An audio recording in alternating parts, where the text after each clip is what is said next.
estamos aqui na 8ª edição da ProWeek, o Encontro de Comunicação e Educação da Universidade Anhembi Morumbi. E agora nós vamos conversar com a Yuri Mussoli, da Agência África, e o Ícaro de Abreu, que trabalha no núcleo GTB, da JWT. Gente, é muita sigla, mas né, a publicidade é complicada assim, mas vocês estão aqui para explicar um pouquinho mais para a gente. Bom, a minha primeira pergunta é que nas nossas pesquisas nós descobrimos que vocês foram os criadores da Bike Party São Paulo. Nossa, gente! Bike Party São Paulo.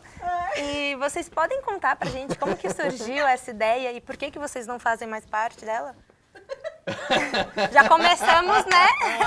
Eu aqui achando. Deu até a torcida no pé aqui, né?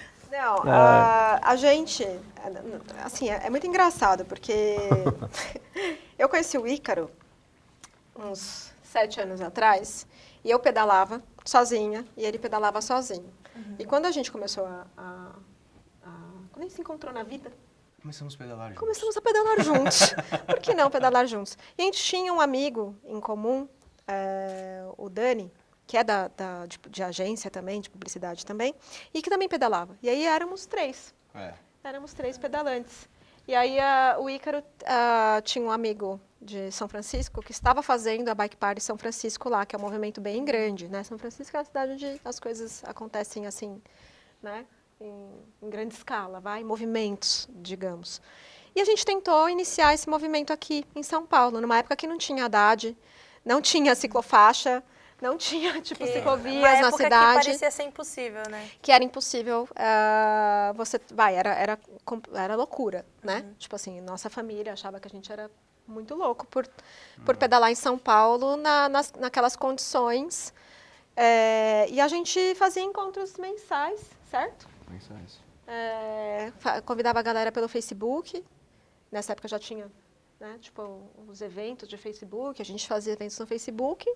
E a gente chegou a reunir um bom grupo, assim, acho que cerca de... Bike parties com mais de 100 pessoas. Com mais de 100 pessoas, Foi assim, bem pedalando juntos. E era engraçado. Lembro que a gente colocava Eu tinha uma azulona naquela época, né? Ele tinha uma bike era azul um Jeep, horrível, que era tipo um assim, Jeep. a bike que eu comprei Até hoje no eu mercado, paguei R$100 e andei com ela 6 anos. Até hoje eu acho que ele desistiu por causa da bike, era muito ruim. A gente colocava, eu ia com os megafones, sacaneando, era bem legal, assim. A gente parou, na verdade, pelo seguinte, eu acho que a coisa que mais pegou, assim, na hora, a gente montou a Bike Party para que ela fosse um projeto aberto. Autônomo, um negócio, assim. A ideia era, começar um movimento para que esse movimento tomasse forma e pudesse existir sozinho. Então, assim, sair da Bike Party era algo premeditado desde o primeiro momento. A gente não queria ser dono de nada, sabe assim? Sim. É um movimento mesmo que a gente começou... Acho que muito orientado até pelo que a gente falou hoje, assim, a gente de ação. Vamos fazer alguma coisa? Porque às vezes você precisa, dar uma... Né, você precisa provocar as pessoas... Porque aí também quando tem o primeiro seguidor, a coisa... As primeiras pessoas começam a grudar, depois a coisa vai sozinha, né? É engraçado porque a coisa continua com outras pessoas que começaram a pedalar com a gente, mas mantém a mesma essência. Hoje a gente, de fato, não tá... Putz, cara, quase nada vê o que tá rolando, assim. Elas até, começaram a ter muito menos frequência. Na época que a gente tava a gente fazia sério, uma vez a cada mês. Por acreditar, assim, por ter um negócio de falar assim, mobilidade era um tema de bastante importância pra gente, e a gente falou, pô, vamos fazer alguma coisa para que a cidade se transforme num ambiente mais agradável, onde as pessoas... Era meio um Até movimento hoje você vai andar de bicicleta, as pessoas, falam, oi, oi, né? Então, assim, não é uma coisa que não acontece muito no carro, no ônibus, no metrô, entendeu? Era meio que um jeito também, assim, a gente estava começando um pouco com essa mentalidade de ocupação do espaço público, sabe? De aproveitar a cidade de novo, de tomar a cidade de volta pra gente. Hoje você vê várias iniciativas assim, por exemplo, a Paulista Aberta para mim é sensacional por conta disso, sabe? Disso, né? Exato. Então assim, naquela época, ninguém estava falando disso ainda, era muito embrionário assim o negócio. Então a gente tentou de alguma maneira catapultar isso e juntar pessoas para tomar a cidade de volta nessa onda. Exatamente. E a parte da party, na verdade, era levar as pessoas. A gente fazia um circuito que terminava numa pracinha, Acho que até hoje é assim, né? Até hoje. E aí a rolava gente ia uma com música, confraternização. rolava música, a gente Aí fazia meio que um fazia- piquenique. Não, era quase um bagulho. Era quase de escoteiro, assim, sabe? Tipo, assim, ó, vamos lá, bike party, festa junina. Aí os E caras o levavam Ícaro pão, era pé de temático, era um pouco moleque, ridículo. paçoca, Eu tava assim. sempre Legal. fantasiada de alguma coisa. legal. Ai, que Era legal. engraçado. Mas foi isso. Mas aí a Por vida isso que acabou, gente não- a vida acabou É. indo para outro lado, Sim, sabe sim. assim? Puta, trampo. Naquela época a gente era mais jovem também. Entendi. E como que surgiu o interesse de cada um pela área de criação e inovação? Era algo que vocês sempre quiseram? Assim, quando a gente pensa, eu quero fazer publicidade, mas por quê? Fala você primeiro. Ah, eu, de verdade, nunca tive nenhuma dúvida. Sério? O meu pai é publicitário, meu pai é produtor gráfico. Então, aí como é que funciona? Meus pais são separados. E aí de sábado era o dia que eu ficava com o meu velho. E aí eu ia pra agência com o cara. Porque, assim, tipo, talvez ele seja preso depois de falar isso, né? Mas assim... Ele levava o menino eu ia pro com trabalho. ele, ia pra gráfica, ia na agência. E a agência, ela tinha uma atmosfera que era muito interessante naquela época, assim. Que hoje em dia, ninguém que tá em agência consegue ter essa visão. Existia um departamento lá, que era o estúdio. Era onde, tipo, se aglutinavam dezenas de artistas. Não era, tipo, uma coisa... Você não ia... Hoje eu também acredito que o fato de você ter aí e mexer com o computador faz com que isso aconteça. Mas naquela época, não. Eram artistas físicos. Eram coisas reais. Então eu lembro que, tipo, eu ia lá, aí tinha um cara do estúdio que me fazia bonecos de bola de gude. Aí o cara me dava, ele fazia com massa plástica e pintava. Quantos anos você tinha na época? Putz, de meus 6 anos até meus 9, 10 anos. E aí os outros caras faziam umas caligrafias espetáculas. Coisa que hoje, tipo, é o master do master, que tem curso pra isso. A agência era repleta dessas pessoas. Porque antes não tinha um computador. O cara tinha que desenhar o negócio. Eu conheci um cara que fez uma foto. Cara, esse é um trabalho maluco. Era uma foto, assim, um painel de uns 2 metros de altura que o cara fez só Pontilhado. com pontinhos. Ele simulou a retícula, que é um negócio que você tem da impressão, na mão. Então, assim, era um trabalho encantador. Aí a gente passou por esse momento todo, onde, graças a Deus, a gente teve Adobe, etc e tal, essas empresas que construíram essas coisas e permitiu com que todo mundo tivesse acesso a isso. E para mim, faço uma comparação até um pouco com o Instagram, que hoje todo mundo é fotógrafo. E isso fez com que todo mundo pudesse ser, de fato, um diretor de arte ou um redator, né, do computador. O meu processo, enquanto inovação, é de continuar tendo coisas físicas. Por isso que meu ponto é o boné, meu ponto é fazer o caminhãozinho. Eu gosto da coisa, porque eu acho que é aí que está o milagre. O milagre está na nossa relação real, não está na nossa relação virtual. Então, Sim. esse é o ponto, e isso, na verdade, foi sempre coisa que me encantou. E o que te Eu fascina falei, mesmo é como eu é quero feito, trabalhar com esses caras. Aí esses caras saíram de cena, hoje você tem as duplas, tem os computadores. Putz, é louco, assim, hoje falta um pouco, assim, o que eu tento fazer todo dia é buscar de novo isso. Eu vejo que o cara gosta muito mais de trabalhar com as mãos, sabe assim? Mais do que eu, assim, ele é muito habilidoso. Então, isso faz com que ele se interesse por, coisas mais palpáveis mesmo, assim, de trazer para o mundo real, de materializar aquilo que está na tela. No meu caso, cara, o meu caminho foi, assim, o Ícaro, ele passou por algumas áreas dentro do mesmo universo de publicidade. Para mim, nunca foi óbvio, tá? Eu sou uma pessoa, assim, que fez uma trajetória bem diferente. Eu nunca estudei publicidade. Eu acabei fazendo depois cursos de pós e especialização em publicidade, em comunicação. Mas eu não sou uma publicitária, eu não me formei em publicidade. A minha formação, eu fiz primeiro faculdade de arquitetura e eu abandonei. Depois eu optei por letras, porque eu sempre escrevi, gostava muito de escrever. E aí das letras, cara, assim, eu passei por 1000 coisas. Comecei dentro de agência como revisora, para você ter uma ideia. E aí comecei a perceber que existia um profissional da redação dentro da agência e que ele era diferente do redator do jornal, por exemplo. E eu passei a me interessar por isso. Mas eu sempre fui uma pessoa criativa, eu sempre fui uma criança criativa. Eu sempre me vesti de um jeito... Hoje eu tô de boa aqui, hoje eu tô séria. Tá na paleta. Hoje eu tô na paleta aqui dos tons aqui do sofá. Mas eu sempre tive um fogo, assim, de criação dentro de mim. Eu sempre fui essa pessoa. E eu era muito isso com as palavras. Eu sempre usei a minha maneira de me expressar, era através... Eu pintava também, mas acabei parando.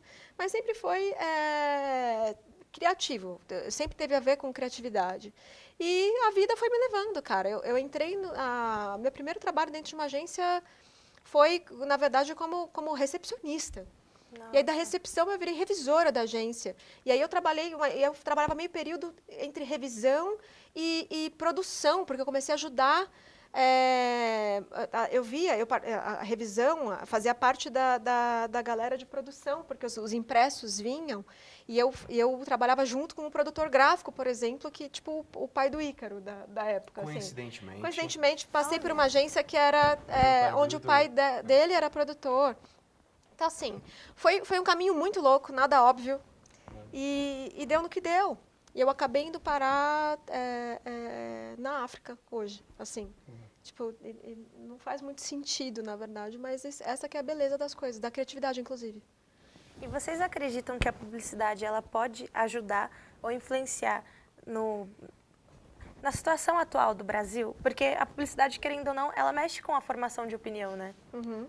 Vocês acreditam que ela pode sim influenciar nisso, Eu acho que ela... na opinião pública?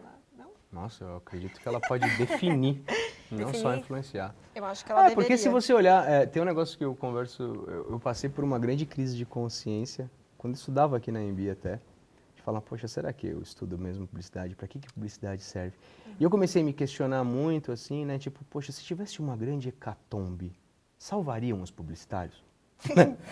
Aí eu falei, Eu estaria nossa, salvo, cara! será? Aí eu comecei a me questionar, eu falei assim, cara, publicitário não serve pra nada, né? Num momento de grande importância humanitária, né? E aí eu fiquei me questionando com isso, e assim, foi uma dúvida que me pegou assim, mas assim, por uma dezena de anos. Né? Existencial. E um dia eu me dei conta de que o publicitário, o grande papel dele social é de educação. A publicidade, ela tem muito a ver com essa relação do saber e com a relação do educar. Eu, particularmente, sou completamente contra uma visão dentro das agências do publicitário ser um mecanismo de venda. Para mim, o que é um mecanismo de venda? É vendas. O mecanismo da publicidade, lato sensu, na minha opinião, é da educação. Tem a ver com educar, de colocar o novo, de apresentar, de reforçar essa mensagem. Por isso que, ao mesmo tempo, o publicitário tem um papel extremamente importante na sociedade. Porque ele pode fazer uma coisa que não é verdade. Ele pode colocar uma coisa, um conceito na cabeça de alguém que faz mal para a sociedade, que é prejudicial. Então, e hoje olhando assim também, hoje eu vejo assim que a classe de políticos brasileiras, assim, brasileiras é demais, né? Se divide, para mim, em dois grandes clusters, assim. Você tem os advogados e tem os publicitários. Então, o político também é um publicitário, porque é um cara que manipula a palavra. A massa, né? A massa. Então, assim, claro que a gente tem, e não é via de regra, a publicidade é um dos maiores mecanismos para poder fazer um político subir ao poder.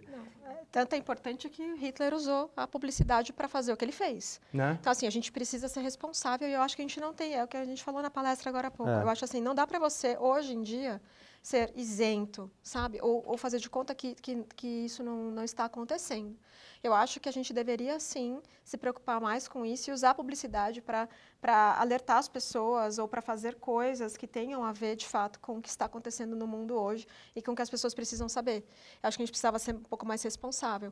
Óbvio que, dentro de uma estrutura de uma agência, é muito complicado quando você tem um cliente, você tem que dizer aquilo que o cliente quer que você diga, né? Então, assim, é sempre Até porque ele te paga para você dizer. Ele te paga para isso, né? Entendeu? Mas eu acho, sim, que a publicidade pode e deve e poderia ser, mais ainda, um veículo de educação, conscientização, né? E educação das pessoas. Eu acho que a gente deve isso para as pessoas, sabe? Sim. É isso. E para encerrar, qual conselho vocês dariam para essa nova geração publicitária? Não só para os alunos da Embi, mas todo mundo que tem essa vontade de seguir nessa área de criação e inovação. Para mim, principalmente na criação, sejam menos egocêntricos. Não é sobre o umbigo de vocês, não é sobre as ideias geniais de vocês. Vocês não são geniais. Tudo que vocês vão criar, alguém já pensou. inovação é justamente você olhar para a mesma coisa de um jeito diferente, você dar um novo uso para aquilo que todo mundo está careca de saber. Então, assim, não é sobre você. Mulheres, principalmente meninas, não desistam da criação. Não optem por outra coisa porque disseram para você que seria mais fácil.